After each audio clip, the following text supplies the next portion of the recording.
ಯಾರಿಗೆ ನಿಜವಾದ ಸುಖ ಶಾಂತಿ ಬ್ರಹ್ಮಜ್ಞಾನ ಆಗಬೇಕು ಅಂತ ಇಚ್ಛೆ ಐತಿ ಅವ್ರು ಏನಪ್ಪ ಅಂತಂದ್ರೆ ಅವರು ಗುಡ್ಡದ ವಾರ್ಯಾಗ ಸಮುದ್ರದ ದಂಡ್ಯಾಗ ಅಲ್ಲೇ ಇಲ್ಲೇ ಕುಟ್ಟಿಗೆ ಹಾಕ್ಕೊಂಡು ಯಾರು ಮಂದಿ ಇಲ್ಲದಲ್ಲೇ ಹೋಗಿ ತಪಸ್ಸು ಮಾಡಿದ್ದಾರೆ. ಇದಕ್ಕೆ ವೈರಾಗ್ಯವಂತರಿಗೆ ಇದೆಲ್ಲ ಜನಗಳ ಸಂದಣಿ ಅನ್ನತಕ್ಕಂಥದ್ದು ಬೇಕಾಗೋದಿಲ್ಲ. ಅದಕ್ಕೆ ವಿರತಿ ಬಲಿ ಇರಬೇಕು, ಜನರ ಸಂದಣಿ ಇಲ್ಲದಿರಬೇಕು, ಮಾತಿನ ಹರಿಯ ಬಿಟ್ಟಿರಬೇಕು. ಮಾತಾಡಕತ್ತಂದ್ರೆ ರೇಡಿಯೋ ಇದು ಮಾತಾಡೋರು ಅದಲ್ಲ ಇಲ್ಲ ಅಥವಾ ಕೇಳಂಗಿಲ್ಲ, ಅದು ಹಂಗೆ ಒದರ್ತೈತಿ. ಹಾಗೆ ಕೆಲವು ಮಂದಿ ಅದು ಏನಪ್ಪ ಅಂದ್ರೆ ವಡ ವಡ ವಡ ಒದರಾಕತ್ತಿರಂದ್ರೆ ಸಾಕು ಬಿಡುವೋ ಮರಾಯ ಅನುತಾನ ಬಿಡುವಂಗಿಲ್ಲ. ಅದಕ್ಕೇನಪ್ಪ ಅಂದ್ರೆ ಮಾತಿನ ಹರಿಯ ಬಿಟ್ಟಿರಬೇಕು, ಬಹು ಏಕಾಂತ ಇರಬೇಕು, ಭಾಳ ಏಕಾಂತ ಬೇಕು ಪಾರಮಾರ್ಥಕ್ಕೆ. ಗದ್ದಲದೊಳಗೆ ಆಗೋದಲ್ಲಿದು. ಅದಕ್ಕೆ ಹೇಳಿದಾರೆ ಅವ್ರು ದೇವಿ ಪುರಾಣದಾಗ ಬಹು ಏಕಾಂತ ಇರಬೇಕು, ಬರುವ ನಿದ್ರೆಯ ತಗ್ಗಿಸಲೇಬೇಕು ಅಂತ. ಇಲ್ಲಮ್ಮ ನಿಜಗುಣಪ್ಪಾರು ಶಾಸ್ತ್ರ ಹೇಳಕತ್ತಿರೋದ್ರೆ ಎಲ್ಲರಿಗೂ ಇದ್ದೇ ಬಂದ್ಬಿಡ್ತೀನಿ. ಯಾಕಂದ್ರೆ ಕೇವಲ ಏನಪ್ಪ ಅಂದ್ರೆ ಆಧ್ಯಾತ್ಮ ವಿಚಾರವನ್ನು ಗಾಢವಾಗಿ ಹೇಳಕತ್ತಿರ ನಿದ್ದೆ ಬರ್ತೈತಿ. ಅದ್ರಾಗ ಏನಪ್ಪ ಅಂದ್ರೆ ಅವು ದೃಷ್ಟಾಂತ ಕತೆ ಅಂತ ಹೇಳಿದ್ರಂದ್ರೆ ಭಾಳ ಚಲೋ ಹೇಳ್ತಾರೆ. ಆಧ್ಯಾತ್ಮ ವಿಚಾರವನ್ನು ಆಳವಾಗಿ ಹೇಳಕತ್ತಿರ ಸ್ವಾಭಾವಿಕವಾಗಿ ಏನಪ್ಪ ಅಂದ್ರೆ ನಿದ್ದೆ ಬರ್ತೈತಿ. ಅದಕ್ಕೆ ಈ ಬರುವ ನಿದ್ರೆಯ ತಗ್ಗಿಸಲು ಬೇಕು, ಮರೆಯಬೇಕು ಪ್ರಪಂಚ ವಾಸನೆ ಎಲ್ಲ ಕೇಳಿಂದ.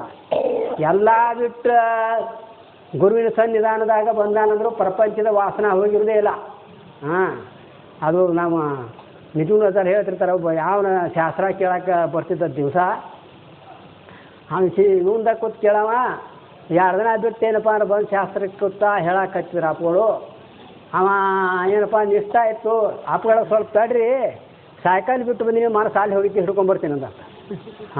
ಅದು ಇಲ್ಲೇ ಶಾಸ್ತ್ರ ಕೂತಾರಂದ್ರೆ ಯಾರ್ಯಾರ ಮನಸ್ಸು ಎಲ್ಲೆಲ್ಲಿ ಹೋಗಿತ್ತು ನಿಮ್ಗೆ ಗುರ್ತಾ.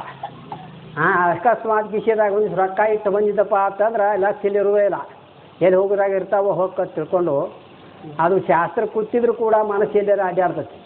ಅದಕ್ಕೇನಪ್ಪ ಅಂತಂದ್ರೆ ಬರುವ ನಿದ್ರೆಯ ತಗ್ಗಿಸಲು ಬೇಕು, ಮರೆಯಬೇಕು ಪ್ರಪಂಚ ವಾಸನೆ ಎಲ್ಲ ಕೇಳಿಂದಂತಾರೆ. ಭಾಳ ನಮಗೆ ಪ್ರಪಂಚ ಅದರಿಂದ ಬಂದೈತಿ ಅಂದ್ರೆ ಅವ್ರ ಥರ ವಾಸನಾ ಮೂಲಕವಾಗಿ ಬಂದೈತಿ ಅಂತ.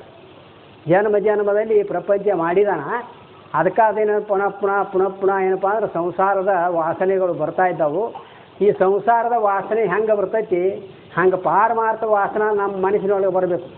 ಕೂತಾಗ ನಿಂತಾಗ ಏನಪ್ಪ ಅಂದ್ರೆ ಗುರುಗಳು ಏನು ಹೇಳಿದರು, ಶಿವಾನಂದರು ಹೆಂಗಿದ್ರು, ಶ್ರದ್ಧಾನಂದಪ್ಪಗಳು ಹೆಂಗಿದ್ರು, ಅವ್ರು ಎಷ್ಟು ವೈರಾಗ್ಯವಂತರಿದ್ದರು, ಅವ್ರು ಎಷ್ಟು ನಿಷ್ಠಾದಿಂದ ಪೂಜಾ ಮಾಡ್ತಾಯಿದ್ರು, ಇಂಥವು ನೆಪ ಆಗೋದಿಲ್ಲ ನಮಗೆ. ಯಾಕಂದ್ರೆ ಅದು ಪ್ರಪಂಚ ಭಾಳ ವಾಸನೆಯಿಂದ ಭಾಳ ಜನ್ಮಗಳಲ್ಲಿ ಮಾಡಿರ್ತಕ್ಕಂಥದ್ದು. ಅದು ಎಷ್ಟೇ ಕಷ್ಟಪಟ್ಟರು ಏನಪ್ಪ ಅಂತಂದ್ರೆ ಆ ಜೀವಭಾವ ಆ ಕಡೆ ಜಕ್ಕೊಂಡು ಹೋದಿತ್ತಲ್ಲ ಪಾರಮಾರ್ಥ ಕಡೆ ಬರೋದಿಲ್ಲ. ಅದಕ್ಕೆ ಭಾಳ ಒಂದು ಏನಪ್ಪ ಅಂದ್ರೆ ಶಕ್ತಿ ಬೇಕು. ಅದಕ್ಕೆ ವೈರಾಗ್ಯ ಅಂತಕ್ಕಂಥದ್ದು ಭಾಳ ಶ್ರೇಷ್ಠವಾಗಿರ್ತಕ್ಕಂಥ ಪಾರಮಾರ್ಥಕ್ಕೆ. ಅಂಥ ವೈರಾಗ್ಯವನ್ನು ಯಾರು ಸಾಧಿಸಿದಾರ ಅವರೇ ಏನಪ್ಪ ಅಂದ್ರೆ ಮಹಾತ್ಮರಾಗೋದು. ಅದಕ್ಕಾಗಿ ಎಲ್ಲ ಮಹಾತ್ಮರನ್ನು ಮಾಡಿ ತೋರಿಸಿದ್ದಾರೆ. ಶ್ರದ್ಧಾನಂದರು, ಶಿವಾನಂದಪ್ಪಗಳು ಎಷ್ಟು ಮಂದಿ ಮಹಾತ್ಮರಾಗಿದ್ದಾರೆ. ಅವರು ವೈರಾಗ್ಯದ ಒಂದು ಯಥಾರ್ಥವಾಗಿರ್ತಕ್ಕಂಥ ಮರ್ಮವನ್ನು ನಮಗೆ ತಿಳಿಸಿದಾರ. ಅಂಥ ಸದ್ಬುದ್ಧಿಯನ್ನು ಆ ಶಿವಾನಂದರು, ಶ್ರದ್ಧಾನಂದಪ್ಪಗಳು ಎಲ್ಲ ಮಹಾತ್ಮರನ್ನು ಕೊಳ್ಳಿ ತಿಳ್ಕೊಂಡು ನನ್ನ 4 ಮಾತು ವಿರಾಮ ಕೊಡ್ತಾರೆ.